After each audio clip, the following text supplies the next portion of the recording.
Hey y'all. So I think a lot of people either skip doing a warm up before they go running or kind of get stuck doing the same old things. So one of the main questions people ask me is if they should just do static stretching or if they should do dynamic stretching.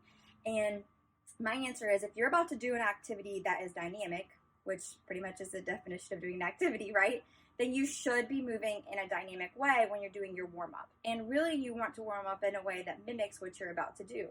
So if you're about to do something where you're squatting, you want to be opening up your hips and working on your ankle dorsiflexion. If you are running, you want to make sure that your hips are moving properly, but you also want to have good mobility in all of your joints because ideally you're nice and relaxed when you're running. And so all of your joints need to be able to be pliable and your tendons need to be pliable so they're less likely to get hurt. That's really what the warm-up is all about. You're not trying to make your muscles any longer so that you can go running with these nice long hamstrings. It's not going to happen in your 5-minute warm-up, but you are going to heat up the inside of the body, and that's going to make your tendons more pliable and you less likely to get hurt. So that's the whole idea behind the warm-up, not really to make your muscles and joints longer and moving further than they were 5 minutes ago. Okay? So first we're going to start with your hands, actually, your hands and your fingers. So I want you to place your palms together just like this and keep your knees nice and loose, right? So we want to go ahead and start that now to warm up, making sure our joints aren't locked out. So keep your knees with a little bit of a bend in them, right? And we're going to push our fingers together all the way up to the tips, and then you're going to roll down and you're going to push your palms together.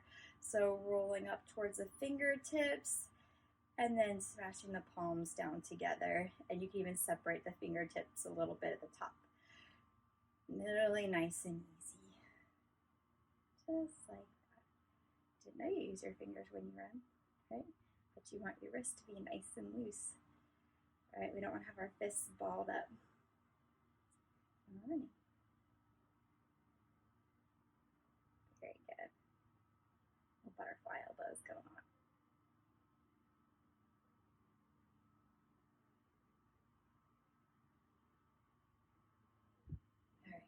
Now let's do a little flip. So go the opposite way, dive your fingers down, back your hands together, smash the wrists together. You're going to feel that a little bit on the top of the forearms. So we're getting into the forearm flexors. Kind of looks like a swan. I don't normally do this watching myself. Very good. Just like that. And you're going to shake them out. Okay. Now let's get into this, actually get into the forearm flexor. So you're going to have your arm out in front of you like that. Let your hand be loose. You're going to take the other hand and you're going to put it right where the index finger is. You're going to straighten your elbow out. You want the crease of your elbow to be on top, so don't let it rotate. And then you're going to take your fingers and you're just going to do a little bit of a press down and a little bit towards your pinky side. All right, so we're just going to hold it for a couple seconds, then let it back out. Hold it for a couple seconds. Let it back out. All right, also make sure you're not shrugging your shoulder up when you do this.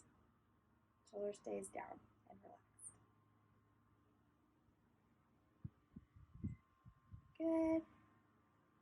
So we'll do that 10 or 15 times. Just get it warmed up. Then shake it out, nice and loosey-goosey. Now we're going to take the other hand and we're going to do the same thing. Crease on top, palm turns down, putting pressure. Your index finger pushing, ooh, this side's tighter on me. Pushing towards the pinky side. You might notice that too. You have one side a little tighter than the other.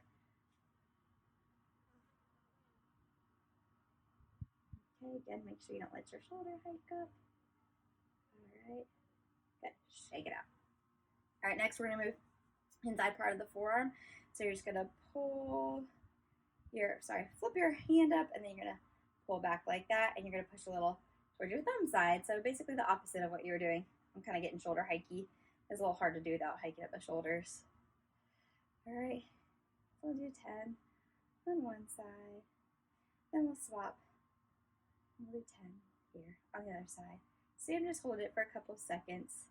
I like to keep it a little static, but overall more of a dynamic. All right, and then we're going to roll the shoulders out. As you roll the shoulders, just let your arms and your hands flop. All right? You want to keep everything nice and loose. Then we're going to roll them forward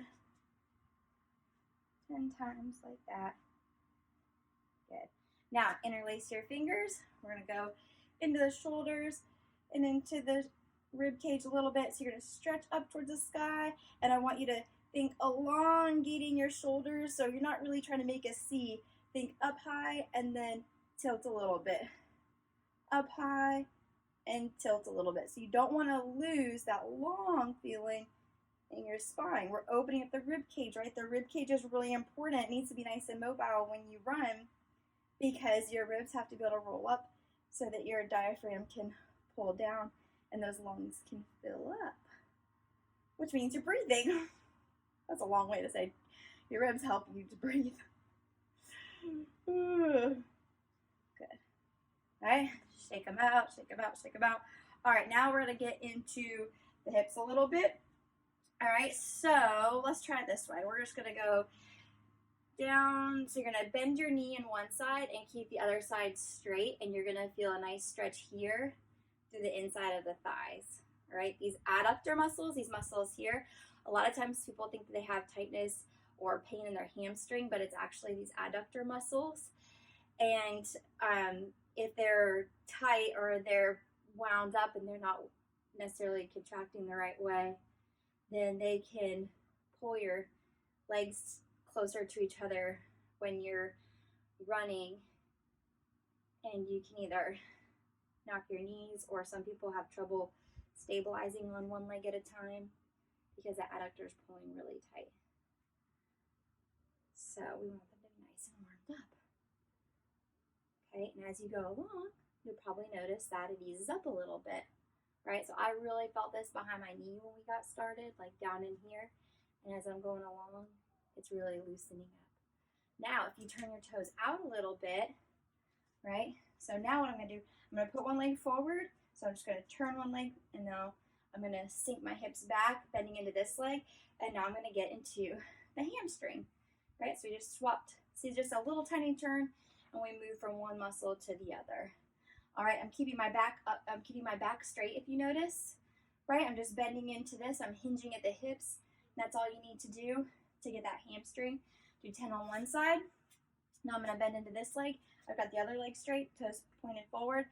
Back is upright. Woo, this one's tighter on me. Or I just had the other one really nice and warmed up. All right. And getting that hamstring nice and warmed up. Okay. Now, let's open the hips up a little bit. So we're just gonna roll out, lift up, roll out. Keep this glute on your opposite, on your standing leg nice and firm, right? That's gonna keep your hips in line. So we're gonna do 5 or 10 going outward. Then we're gonna swap. So we're gonna go from outward to inward.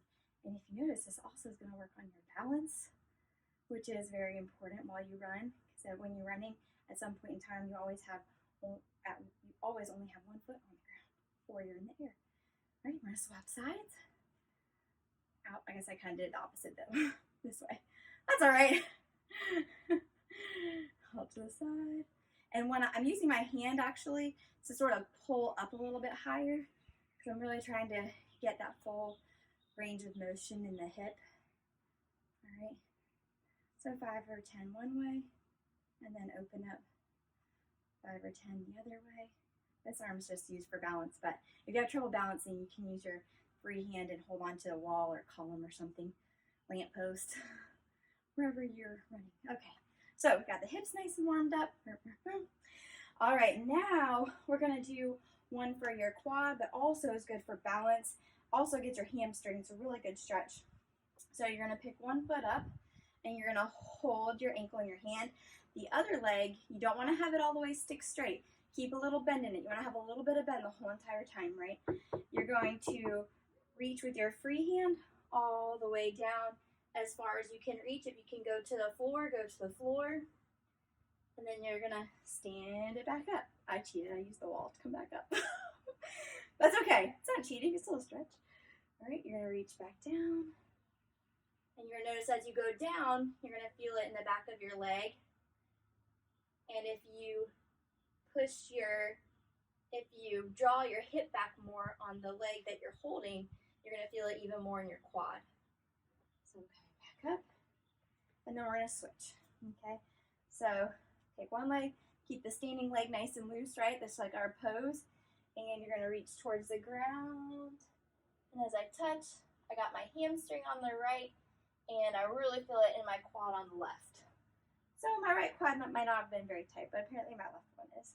But I really feel that as I'm going, as I'm holding it. Okay? If you can't do it with your knee as straight as I am, you can bend into that standing leg even more. Some people just have shorter hamstrings than other people. All right? Doesn't mean it's overly tight, just might be shorter. You might have really long legs. So do that 10 times on each side. Now let's get into the calf muscles, because your calves are really working when you're running and you're using pose, because when you land on your forefoot, it's the calf that has that retraction back to push you back up off the ground, right?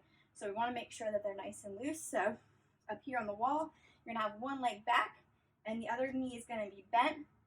Then you're going to dig that heel in and you're going to lean your way forward like that. Now, if you have your knees straight, you're going to be stretching your gastroc muscle. You can come up on your toe a little bit and bring it back down. If it's especially tight, it might be hard to hold it statically. And we're going to be using it dynamically, so it would be good to rock it a little bit. And then, if you bend your knee, you'll feel a stretch probably a little bit closer towards the heel, or the lower part of the shin. That stretches your soleus muscle, so just a different part of the calf. All right, so I'm going to pump it maybe 10, 20 times, then swap legs. Do the same thing. So this side's always my tighter side. I'm going to drive that heel down, give it a really good stretch, maybe add in a little dynamic, coming up on the toe, bringing it back down.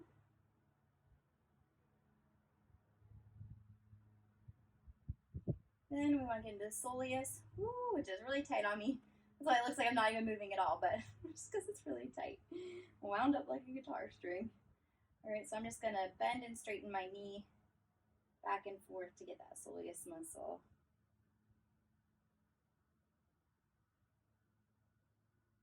All right, and then if this doesn't bother your knee, you can go back into that gastroc stretch. And if you bend into your knee and you dip it in a little bit, you might feel a different muscle on the inside of the lower leg. That's called your posterior tibialis muscle. Mine's not really tight, so I don't feel it. Let's try it on the other side. Bend in. Yeah, that side's a little bit tighter on me, everything is. So if I bend into my knee and then I kind of twist it towards my big toe side, you may feel it there on the inside kind of the lower leg. Okay, now one last thing that we're going to do, we're going to work on just doing like a little bit of bouncing in place. All right, so I want you are going to be lifting your heels off the ground a little bit, but I want you to keep in that springy position like when we're practicing pose. So you don't want to straighten your knees up all the way at all. You want to have your posture nice and upright, but not overly, enough that you can still relax. And then as you bounce, I want your shoulders to be able to just move up and down without you trying. It's just they're going with the motion, right? That way you know that everything is nice and loose. And even my hands, if you notice that my wrists, they're even going along with it too. So I'm not trying to, I'm just letting them go. All right, now we're gonna do like swapping heels. So one heel up, nice and high, one down. All right, this is a motion we're gonna be in similar when we're running. So we wanna warm everything up. When you do this, if anything feels especially tight, like you do this and your calves are still feeling like some tension, get back on the wall or on the curb and do a little bit more in your calf. All right, now we're actually gonna bounce a little bit back and forth. So I'm picking up almost like I'm running in place. It's a good way to practice your pull. So just pulling my heel right up underneath my bottom, but notice I'm still just letting my arms be nice and loose, right? Not pulling them up, just nice and loose. Everything nice and bouncy. All right. You're gonna keep that. All right, now we're gonna do 2 feet in place, just hopping. Woo, got the shoulders, got the arms going. Like SpongeBob with the crazy arms. All right, now we're gonna do in and out. So I'm just doing toes together, heels together, toes together, heels together. All right, especially if you're going to be running on an unlevel surface, like if you're a trail runner, This would be really important for you to do because your ankles need to be able to move dynamically, nice and strong, because you're going to be hitting little ruts and stuff like that. And your calf should be burning a little bit now. All right, now let's do like a little push off side to side. Again, let's say like you're doing a warm up for a sport. Say you're a soccer player, a lot of side to side, tennis player, a lot of side to side. So you want to make sure that you warm your body up that way. Okay, let's do a few little kicks, little high pulls. This is all with the hamstring. So if I'm using my hamstring, it'll look like this. See how the knee sort of tilts down?